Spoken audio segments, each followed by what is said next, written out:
Lesson number 3 शुरू करते हैं। लेसन नंबर 3 स्टार्ट करने से पहले मेरा चैनल सब्सक्राइब कर दें and don't forget to press the bell icon. अच्छा, हिस्टोरिकल बैकग्राउंड, इसमें 2 कॉन्सेप्ट्स आ रहे हैं, नेचर और नर्चर। नेचर का क्या मतलब है और नर्चर का क्या मतलब है। नेचर हम लोग कैसे बायोलॉजिकली हम लोग कैसे देखते हैं, जेंडर वेरिएशंस हैं जो कि फीमेल मेल, जो भी फिज़िकल हमारी अपीयरेंस है, बायोलॉजिकल हमारी जो भी है अपीयरेंस, वो सब जो है नेचर में आता है। अब नर्चर क्या है। नर्चर किसी की का मतलब है किसी चीज़ की नशोनुमा। अब नशोनुमा कैसी होती है, सोसाइटी, जो सोसाइटी होती है उसका एक बड़ा कोई इम्पोर्टेंट रोल होता है किसी भी चीज़ को नर्चर करने में, मतलब इंसान को नर्चर करने में, उसको शेप करने में, उसका बिहेवियर बनाने में, उसको कुछ भी तरह से जो है ना मतलब शेप अप करने के लिए, इंसान को बिल्ड करने के लिए, जैसा वो है। कोई इंसान अगर कहते हैं ना companies, a man is known by the company, a man is known by the company he attains. तो जो भी जैसे भी उसकी नशोनुमा हुई हुई होती है, जिस तरह वो बड़ा हुआ होता है, वो सोसाइटी का जो है एक बहुत बड़ा अहम रोल होता है उसमें। उसके बाद आते हैं मिनिमलिस्टिक और मैक्सिमलिस्टिक साइकोलॉजिस्ट। अब मैं मिनिमलिस्टिक और मैक्सिमलिस्टिक जो व्यूज़ थे साइकोलॉजी में, वो क्या थे। एप्स्टिन 1988 में कहते हैं कि जी जो मैक्सिमलिस्टिक्स थे, जो वो बहुत ज़्यादा बिलीव करते थे कि बहुत ज़्यादा डिफरेंस है एक आदमी और एक औरत में, जबकि मिनिमलिस्टिक जो कहते थे वो कहते थे बड़ा थोड़े से चंद हैं, चंद डिफरेंसेस हैं, इतने कोई ख़ास ज़्यादा नहीं है। Earlier schools of thought and psychology and gender differences. Earlier school of thought में अब आ रहे हैं स्ट्रक्चरलिज्म, फंक्शनलिज्म। और अब स्ट्रक्चरलिज्म में क्या कह रहे हैं, स्ट्रक्चरलिज्म में जो थे ना वो ज़्यादातर इंटरेस्टेड थे स्ट्रक्चर में। आप स्ट्रक्चरलिज्म से याद कर लेंगे, जो स्ट्रक्चरिस्ट थे वो ज़्यादातर इंटरेस्टेड थे ह्यूमन माइंड के स्ट्रक्चर में, और वो उन्होंने उनकी इंटरेस्ट जो था ज़्यादातर ह्यूमन माइंड के स्ट्रक्चर में था। और फंक्शनलिज्म जो वाले थे, जो उनका जो इंटरेस्ट था वो फंक्शंस ऑफ द माइंड में था। आप इससे दोनों नाम से ही मतलब डेफिनेशन याद हो जाएगी। और स्ट्रक्चरलिज्म, अब हम मैं आती हूँ स्ट्रक्चरलिज्म की तरफ। मैंने आपको मेजर डिफरेंस बता दिए।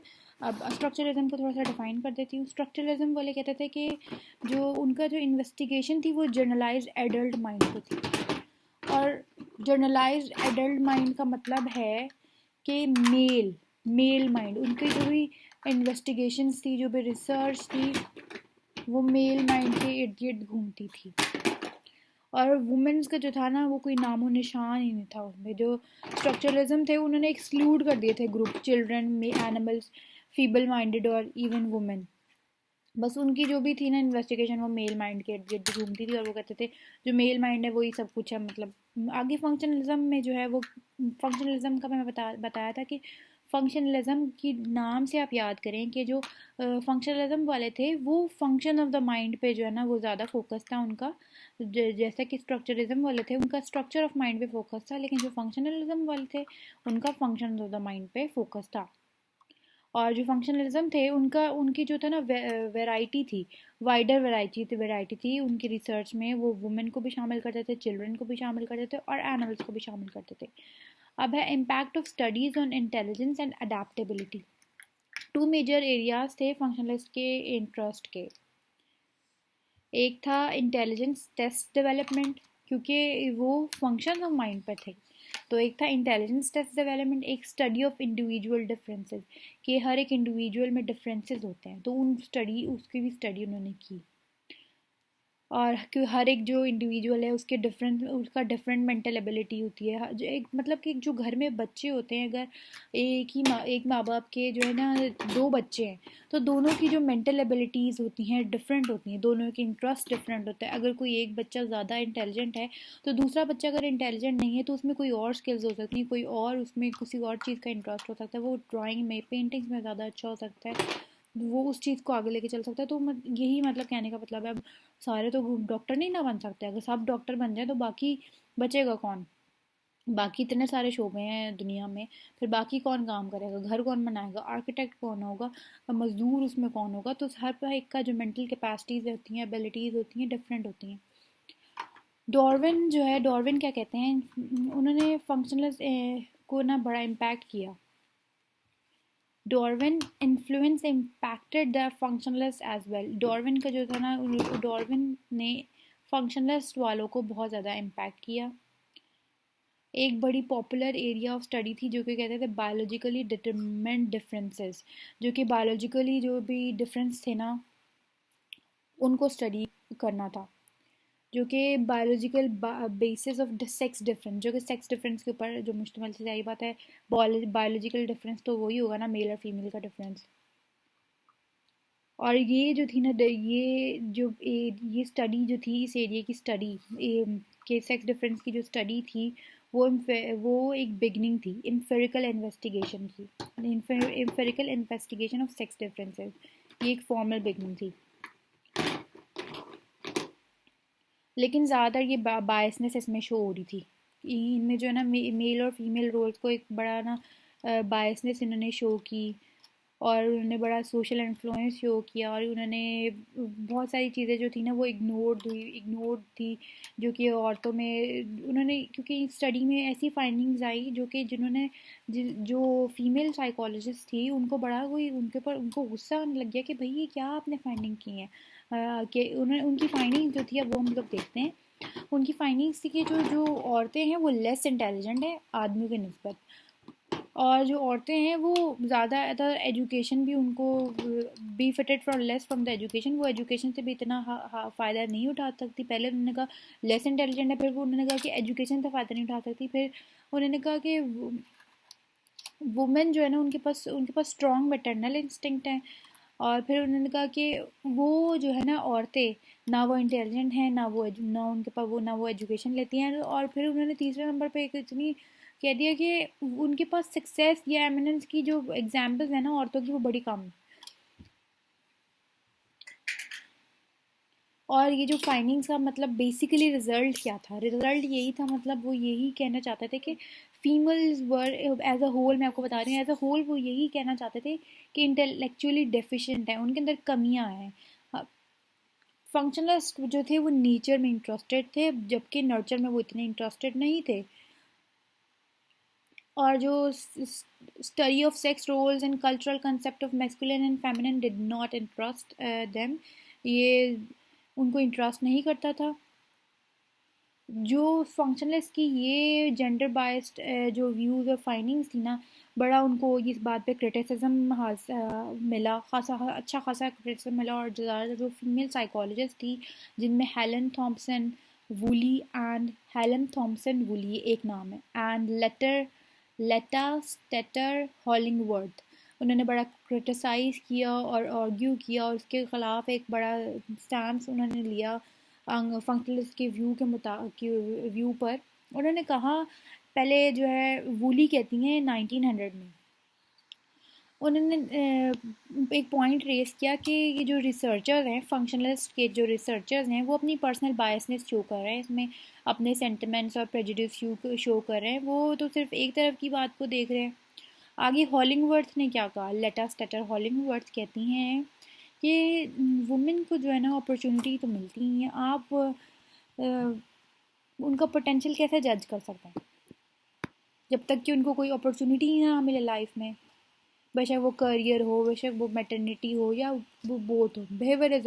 बिहेवियरिज्म में अब क्या बिहेवियरिज्म वाले क्या कह रहे हैं, वो जो बिहेवियरिज्म वाले थे वो नर्चर पे फोकस करते थे। अब आप इससे भी एक याद कर सकते हैं, जो बिहेवियरिज्म होता है, अगर किसी भी इंसान का बिहेवियर कैसे, किसी बच्चे का बिहेवियर कैसे बनता है, जो उसके इर्द गिर्द का माहौल होता है उससे उसका बिहेवियर वो नर्चर वैसे होता है। ये आप इससे ना मतलब इन हेडिंग्स से ही बंदा याद कर लेता है, इन हेडिंग्स में बहुत कुछ होता है, जो आप अपने पॉइंट्स ऐसा पॉइंट बना लेना कि दिमाग में एकदम से क्लिक हो जाए, अच्छा ये था। बिहेवियरिज्म पर उन्होंने एक नया ही पर्सपेक्टिव खोल कर लिया है। वो कहते हैं कि जो भी इंसान जो भी बिहेवियर ऑब्जर्व करता है, बेशक वो अलोन हो, बेशक वो अपने ही इनर वर्ल्ड में हो, कुछ कुछ मतलब उसके इर्द गिर्द जो भी चल रहा है ना, वो उसको बहुत ज़्यादा इम्पैक्ट करता है और उसके ऊपर बहुत ज़्यादा उसका असर होता है। वो जो भी द बिहेवियरिज्म एम्फसाइज नर्चर पे उन्होंने एम्फसाइज किया कि कैसे कोई इंसान की गेट ब्रॉट अप होता है, वो उस पर बड़ा डिफरेंस बहुत ज़्यादा जो है ना इम्पैक्ट करता है। उनका जो एम्फसाइज था ना वो डिफरेंट था, फंक्शनलिस्ट थे, लेकिन फिर भी उनका जो उनकी जो अप्रोच थी ना towards sex difference was not much different, लेकिन वो जो उनकी अप्रोच थी ना सेक्स डिफरेंस की, वो इतनी ज़्यादा कोई डिफरेंट नहीं थी फंक्शनल के, वो समहाउ जो है ना वो उनसे इतफाक़ करते थे। उनका जो प्राइमरी इंटरेस्ट था वो लर्निंग और मेमोरी में था, और सेक्स डिफरेंसेस और सेक्स रोल्स जो थे उन्होंने और अदर सोशल फैक्टर्स जो के थे वो उन्होंने इग्नोर कर लिए थे। जो उनके जो अर्ली साइकोलॉजिस्ट थे उन्होंने वुमेनलेस साइकोलॉजी भाई पैदा कर ली, कि भाई वुमेन्स तो आती ही नहीं है, वुमेनलेस साइकोलॉजी उन्होंने पैदा कर दी, क्रॉफोर्ड एंड मैरिसिक 1989। और जो उनकी रिसर्च थी वो बड़ा नेगेटिव इफेक्ट किया और अफेक्टेड, और जो है ना जेंडर बायस जो ना जेंडर्स को ना टू डिफरेंट इश्यूज जो है ना सॉरी जेंडर्स को जो है ना टू वेज में उन्होंने इम्पैक्ट किया। बड़ा अटेंशन उनकी जो है ना अटेंशन सीकिंग उनकी रिसर्च आ गई, वही वुमेनलेस साइकोलॉजी। उनकी जो रिसर्च थे उनमें कोई औरत शामिल नहीं थी, और जब दोनों शामिल थे, when both men and women were participants, जब दोनों शामिल थे, gender related variables were not examined. जो भी जेंडर रिलेटेड वेरिएबल्स थे, जो कि मतलब बायोलॉजिकल हमारे वेरिएबल्स हैं, वो उन्होंने एग्जामिन ही नहीं किए। साइको एनालिटिक्स साइकोलॉजी जो है वो सबसे पहले जो है सिगमंड फ्रॉइड ने बनाई, और सिगमंड फ्रॉइड ही पहले इंसान थे जिन्होंने इसके बारे में बात की, सेक्स डिफरेंस के बारे में बात की, पर्सनालिटी डिफरेंस के बारे में बात की कि आदमी और औरत में डिफरेंसेस होते हैं, सेक्स डिफरेंस और पर्सनालिटी डिफरेंसेस होते हैं। और उनकी जो थ्योरी थी उसने एक बेटर अंडरस्टैंडिंग दी, एक बेटर कंसेप्ट दिया सेक्स और जेंडर का। उन्होंने एक उन्होंने डेवलपमेंटल स्टेजेस ऑफ पर्सनालिटी के बारे में बात किया in terms of psychosexual development. और उन्होंने कहा जो भी बच्चा जो है वो जो हमने पर्सनालिटी डेवलपमेंट में यही देखा था ना, जो बच्चा देखता है इर्द गिर्द के माहौल में, personality is guided and run by basic energy, instincts are the source of energy.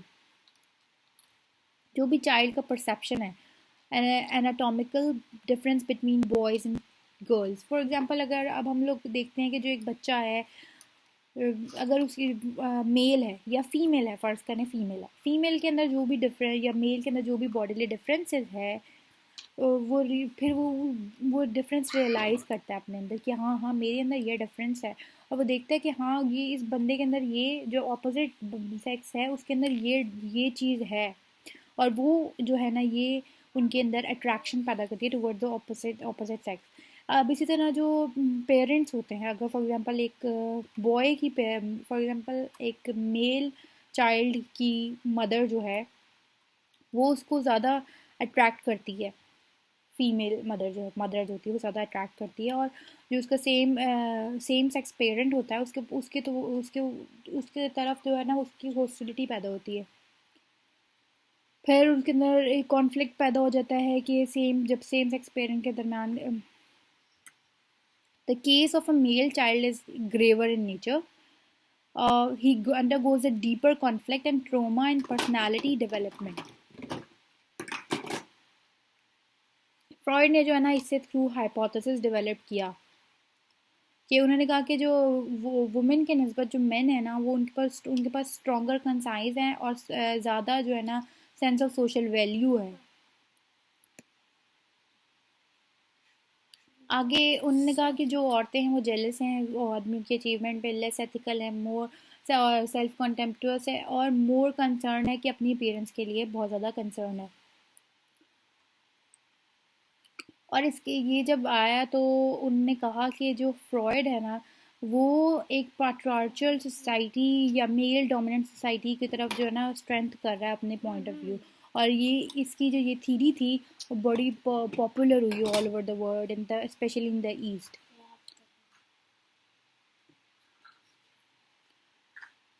आगे था एक यहाँ पे कि उन्होंने दो तरह के डेवलप कर दिए थे। हाँ, उन्होंने फीमेल को इन्फीरियर स्टेटस दे दिया, लोअर रैंकिंग अपॉर्चुनिटीज़। ये इन्होंने कहा acceptance of female role meant adopting, female role को एक्सेप्ट करने का मतलब है कि लो रैंकिंग अपॉर्चुनिटीज़ होंगी, इन्फीरियर स्टेटस होगा। अब इधर आगे उन्होंने एक मेल बच्चे की एग्जांपल दी हुई है कि जो मेल बच्चा है वो जब develop whose masculinity develops in a normal fashion undergoes very severe, जो कि एक नॉर्मल फैशन के तौर पे जो उसकी मैस्कुलिनिटी बढ़ रही डेवलप हो रही होती है वो स्वेयर एंजाइटी में चला जाता है। फिर कॉन्फ्लिक्ट हो जाता है उनकी अर्ली चाइल्डहुड में और बाप के लिए हेट्रेड पैदा होता है, उससे डरता है या ट्रॉमा के थ्रू अंडरगोज जाता है। वो अपने फादर के फिर वो रियलाइज़ करता है कि ये तो मेरा सेम सेक्स पेरेंट है, हम मुझे इससे बिगाड़ना नहीं चाहिए, मुझे तो इसकी तरह बनना चाहिए, आइडेंटिफाई बिकम लाइक हिम। और फिर वो अपनी माँ से थोड़ा ब्रेक फ्रॉम मदर होता है, ठीक मतलब थोड़ा सा वो करता है और फिर मैनहुड के एडवांटेजेस जो है ना वो एक्सपीरियंस करना चाहता है। अब क्वेश्चन ये यहाँ पे राइज होता है कि जो मदर्स हैं जो कि सॉरी बेटे हैं जो कि जिनके फादर्स नहीं है, फादरलेस सन्स हैं, ठीक है, या वो बच्चे जो कि माओ से ज़्यादा अटैच हैं, उनका क्या होगा, मतलब वो कैसे मैस्कुलिनिटी अपनी अचीव करेंगे। तो वो उसका सिंपल आंसर ये है कि जो कि वो बच्चे जो कि माओ से फुली ब्रेक नहीं होते, वो नॉट फुली मतलब थोड़ा सा वो नहीं होते, दूर नहीं होते, वो अपने आप को कम्प्लीटली आइडेंटिफाई नहीं कर सकते और उनके तरह एक मैस्कुलिनिटी फीचर जो है ना वो लैक होता है और उसमें फेमिनाइन कैरेक्टरिस्टिक्स पाई जाती हैं। साइकोएनालिटिक फेमिनिज्म है roots in the work of Freud. उन्होंने कहा कि gender is not a biologically determined phenomena. Childhood के जो एक्सपीरियंस हैं वो इम्पॉर्टेंट फैक्टर हैं for making the male believe के मेल को बिलीव करने के लिए कि वो एक मैस्कुलिन है और जो फीमेल है उसको ये बताने के लिए कि वो एक फेमिनिन है। और ये उसके डिफरेंट रोल्स हैं, मैस्कुलिन रोल्स जो कि मेल रोल्स, फीमेल रोल्स जो कि डिफरेंट हैं और यही जो उनकी अपब्रिंगिंग है वो जेंडर इनइक्वालिटी, यही एक्सपीरियंसेस उनके जेंडर इनइक्वालिटी पैदा करते हैं और मेल डोमिनेंट सोसाइटी आती है। फॉर एग्जाम्पल हम लोग कहते हैं कि मर्द को दर्द नहीं होता, तो मर्द को क्यों नहीं दर्द होता, भाई वो इंसान नहीं है। बॉयज़ रोते नहीं है जैसे माएँ कहती हैं बच्चों को, तो ये इस तरह का जेंडर डिफरेंस जो होता है ना ये अपब्रिंगिंग से ही पैदा हो रहा होता है, ठीक है। तो ये था आज का टॉपिक, मिलते हैं नेक्स्ट लेक्चर में, तब तक के लिए टेक केयर, अल्लाह हाफ़िज़।